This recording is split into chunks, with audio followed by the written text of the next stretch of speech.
No, it's called AWACS. It's a E3 Sentry, and it's the plane is a Boeing 737. What they do is they take a commercial Boeing 737, which those are the older commercial planes. Like probably Spirit still has Boeings. Most of the other ones now have these Airbus planes, but the older commercial planes were all Boeings, and it's the exact same plane. They just gutted it, and it has a radar rotodome on the top, which it's like this big disc, a circle disc. It's black with a white stripe, and it has these pillars that hold it up, and it's on the top of the plane. So it's a very recognizable plane, but it looks just like a commercial plane, like the size of it. It doesn't have any weapons. It's not a plane that, we don't even have parachutes on the plane. So if that plane goes down, we just all die, for real. But it doesn't get shot down because it doesn't go close enough to war. It's a plane that tells the fighter pilots where the enemy and friendly guys are, because we see a bigger area of view from our radar rotodome. Gives a huge area that we can see, so we can be away and see more than the fighter pilots who are close. So we sit back and they go into the, war area, so we would never be shot down. But we have no weapons and no parachutes because they realize if an AWACS goes down, there's no way the whole crew can get out. There's like no safe exit to get out with parachutes. Like half the crew would die, so they don't do that. If you can't get everyone out, then no one gets a parachute. I guess that's how it works. So all of survival school is how to survive with a parachute. I was on a plane without a parachute, so that was very helpful information. And we knew that the whole time too. Like, when you're going on AWACS that you don't have parachutes, so you're like, this survival school is very helpful, considering we're gonna have no parachutes and we're all probably just gonna die if we go down. AWACS never go down though. The only ones that have ever gone down were due to birds. They got birds in the engine, but I don't think the crew died because it wasn't a very bad thing. I think it was during takeoff or something, and a bunch of birds flew in the engine, something like that. So they ended up no one died. But I don't know, maybe now. I think they've retired AWACS, to be honest, or they're about to. They're really old planes. They were popular in the 70s. I think that's when they came out. And they've just been kind of trekking along, but I'm sure they have something more advanced now. So I got out in 2006, but that plane was old then, It was pretty dated. But it was still working, and we had 26 AWACS, I think, at Tinker. That's why if you do get a job on the AWACS, you're pretty much going to be at Tinker Air Force Base, because the only other ones are at NATO in Germany, but you can't go to NATO your first enlistment. Do you know how to cook a brisket? Not really. Why, do we have one? No, someone's asking. Oh, do I know how to cook a brisket? Not really, but Richard does. Richard and Gloria do. I'm not very good at cooking, slow cooking meat. I'm not really good at meat, period. I've managed to be able to do my burgers and nibblers, kind of, but Richard is the best at cooking meat. But things like, the slow cooked meats, that's Gloria's specialty for sure, and Richard's good too. We used to do a lot, and we had this little convection bake that we would put our briskets in. We also made our weed in there, so we would make weed syringes back in 2021, I think. 2020 and 2021. When we got back from Panama. But I think we started, no, I don't think we started until 2021, actually, now that I think about it. Oh yeah, when we got back from Panama, we started making our own syringes. So we would get some really cheap weed, which we found out that's not the way to do it. You need actually good weed. We thought you'd just get the crappy, scrap weed. So we knew a guy that sold cheap weed, which you didn't want to smoke this weed, so we would make these syringes out of it, but we would bake it in this little convection bake. And we also made our burgers in there, and our, it was a bigger thing, it wasn't those little toaster ones. But we would bake the weed and then make our syringes, but they were way too strong. So we kept sleeping. Dave Finn says his pops was in Panama in the late 1980s. Oh, wow. Yeah, that's when America had a lot more of an influence there. Because, I think it was the year... What was the year they took over the canal? Well, again, what year was that? 1999. Yeah, that's what I was going to say, that year. So Bone broth. Richard is still working on this bone broth. I don't know how he When's the stopped last making of it? it. Please, can we unplug it now? Can I start over? Yeah, you can. Unplug it then for me. Listen, I've stopped eating that like 2 or 3 days ago, the current batch. Every day the smell gets funkier. I don't know how he's still eating it. I said, please, can I start a new one? And he's like, oh no, it's still good. I'm like, I can't even smell it, let alone eat it. Like I can't even put my nose to it, and he's eating it. That's the one thing about the bone broth stew. For me, I'm done day 2 with the bone broth stew. Richard could go 2 or obviously 3 or 4 days. No, day 2. It gets stronger and stronger, the flavor, in not a good way, like more like a smelly foot, you know. Stinky butt. But anyways, Excuse me. yeah. So, yeah, you're gonna end up back to the AWACS for a second. If you were gonna be on AWACS, you were gonna be at Tinker Air Force Base, and that's what kind of sucked about my job, because I really had no option on the base I got to go to, and I was like, I'm going to Oklahoma, which I kind of liked. I mean, I wouldn't want to be there any longer than I had to be because there's just nothing there. It's just no natural landmarks. There's no lakes that are real. There's man-made lakes. There's no mountains. There's no ocean. There's not really any trees. There's not much grass. I mean, there's not much there. But now I'm in the desert. But actually, there's like mountains here and stuff. It's very different here. And we have Lake Mead. But yeah, Oklahoma was fun because I was young, and you're just, most of the time you're just hanging with your friends anyways. So we did mainly bar hopping in Bricktown or in Norman by OU. Boomer Sooner.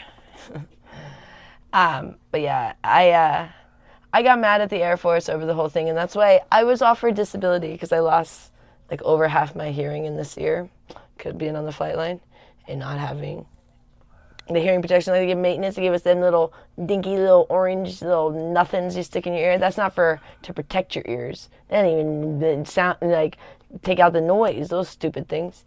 Crystal wants to know if you're are you high at all? On weed, yes. But not really, because that's medicinally it doesn't really. Medicinally it doesn't. No, I'm just weird. I think people think I'm high because I'm weird. Like my normal is very high strung and weird. Me, you guys have seen me drunk. That one's very different. And yeah, you only see me do weed, so that's all I do. So I mean, I don't, can't be a reference of anything else. But well, you've seen us on sugar. We act a little different on sugar. A little spazzy. A little spazzy. But I'm working on being less spazzy and less like talking a million miles an hour, because you know what happened is I watched someone else's blog that it wasn't them. They brought on a guest that this guy could not take a breath, and it was the most hardest thing to watch or listen to, and I said, I don't want to sound like that, and I do sometimes. So I've been really taking a conscious effort to slow down my speech, because naturally I just talk fast, and I don't enunciate my words. My clients are always like, what? What? Especially because sometimes they have hard hearing too, like me. It's funny, the two of us, most of my clients, some of them don't hear well either, then I can't hear, like, it's a sight for sore eyes. I can't hear well at all. I often realize I think Richard gets mad because I'm guessing what he's going to say, but I think I do that because often you get used to that when you can't hear, you have to kind of predict. Because when people say things way out of context for me, I really struggle. I go, what? And I ask them like 4 times if it's Richard. Other people I give up, and I just go, oh, okay. I don't know what you said, but that's great. You after asking 3 times, you're like, okay, I still didn't get it. So with Richard, I'll keep asking, and he gets mad too. I forget it. I go, no, please tell me. Forget it. I want to know now. It's like, but yeah, it's bad.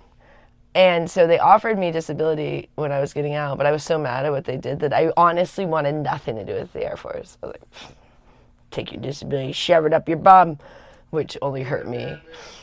I can still sign up for it though, and that's how like silly I am. I don't know. I really don't like getting government money. I really don't. It's just not my thing. I prefer to just, even though I earned it and they messed up my ear, it's still just like, Crystal thinks that you might have unmedicated ADHD. You might need. oh, probably. The problem is I don't want to take any medicine. I don't like drugs. So the things for ADHD are usually methy based. I mean, it's just like speed. They're giving like Adderall and Ritalin and all those things. They're basically just giving someone speed, and I don't want to do that. And I don't need that. I guarantee that's not what I need. That's like basically my mom was on the antihistamines and diet pills, not realizing she was on speed. That's why I'm so speedy, because when you're raised by someone that's like bustling around, you just think that's how everyone is, you know. And she's also from New York. So she already talked really fast, and she started moving extremely faster than she even had in New York, because she's taking these diet pills and antihistamines. They had ephedra or whatever it was, you know, back in the day, which they've taken out of. I remember when they took that out, she was freaking out. So she's like, we gotta go to the store, buy up all these. We did. We went and like bought up all these antihistamines, like all the boxes of antihistamines they had at this, what was it called, Payless, I think they called it. You guys remember Payless? Charlotte said that weed's pretty good for ADHD. Yeah, you know, the weed helps me a lot. That's what I was saying. In New York, I really struggle because I get a little lazy with the fact, like, I need to make a little bit more effort to try to get weed when I'm there. I kind of just, like, give up on it, like, whatever. And then when I get home, it's actually really hard for me to get back on the weed. Like, I'll be like, I don't even want any. And then I start doing it, and I go, oh, good. Now I feel like it's bad with me. Like, the longer I get away from weed, I think I don't want it. And I get grumpier and grumpier, and I'm like, I don't want weed, because it's almost like I know it's going to help me. It's weird, because weed is, to me, only therapeutic. It's not much fun. It's therapy, like it's like, oh, it heals me, or it, you know, makes me feel better, makes me feel less depressed, but it's not like this like euphoria, like yippee, you know. That was only that way when we first did weed, and that's what I was kind of depressing, because me and Richard's like first like real experience with weed, because you know we had both tried like, you know, a hit of a joint before, but that was about it, you know. And neither of us liked it. It wasn't the thing that we were into. My sister was a stoner, you know, most of her life. She's not anymore now, she is a kid, but I never wanted to have anything to do with weed. And then in 2016, you know, we were already trying to, you know, deal with our food addiction, and you know, we had gotten back into drinking for a short time, so we were kind of just open to like trying something new. And we went to Aspen July 4th, 2016. For our only vacation we've ever done. The only other things we've done is we moved. Like Panama twice was we were moving there. We didn't plan on coming back. Like every time we moved, we didn't plan on coming back, and then we go somewhere, we're like, man, we end up always coming back to Vegas. Vegas has always kind of been home, because, you know, Gloria and Annette are here too, and they always have been. So it's always kind of been like, you know, we got to get back to them, even though, you know, we were doing our little adventures. But deep down in our heart, we kind of always knew we would end up here, because we weren't just going to. So when we went to Aspen, they had legal weed there, recreationally, and that wasn't legal yet in Vegas. Only medical was legal in Vegas, but I think later the year, or maybe it was 2017, I can't remember what year it was, but it wasn't yet it wasn't July 2016, Vegas only had medical, legal. So we go to Aspen, we try the recreational, which we tried chocolate bars, because we were eating sugar at the time, and mints. They had these little mints in like a little jar, these little mints, and we just had the best time. We went on this gondola ride. It was not during winter, so there was no snow. It was, you know, when you go up and it's just, you just ride it, and then you're supposed to go on a hike. So we're going to go on a hike. So we take this gondola ride up to the top of the mountain, and then there's more where you can keep going up the mountain.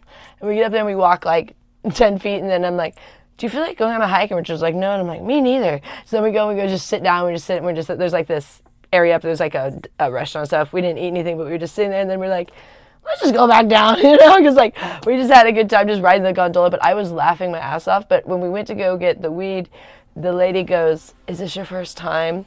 We said, yeah. She's like, oh, I'm so jealous. You'll never have as good a time as your first time. And I was like, why you gotta tell us that? That's kind of depressing. She said, yeah, I wish I could have as much fun. She's like, when you do weed regularly, it's not really like a fun time. You know, you're not gonna have that like laughy. And she was right. But I was like, don't tell me that, but it's true.